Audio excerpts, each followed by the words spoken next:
Hello. তো আমি আজকে তোমাদেরকে দুটো নেল আর্ট করে দেখাবো। একটা মিডল ফিঙ্গারে হবে আর একটা রিং ফিঙ্গারে হবে। তো আমি ফার্স্ট কোট পুরো 60 সেকেন্ড কিওর করেই নিয়েছি। দেন এটা আমার সেকেন্ড কোট চলছে, এটাও আমরা 60 সেকেন্ড কিওর করে নেব। দেন মিডল ফিঙ্গারে আমরা দেখাবো ফ্রেঞ্চ নেল আর্টটা করবো। ফ্রেঞ্চ নেল আর্টটা করবো আমরা হচ্ছে রুফারটার দ্বারা ফ্রেঞ্চ নেল আর্টটা করে নিলাম। দেন আমি ওখানে হালকা করে একটু রাউন্ড শেপটা দিয়ে দিলাম।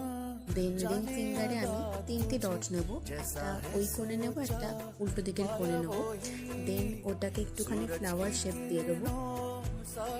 ফ্লাওয়ার শেপটা দেওয়া হয়ে গেলে মিডিলে আমি ইয়েলো কালারটা দিয়ে একটা সুন্দর ফিনিশিং দেবো।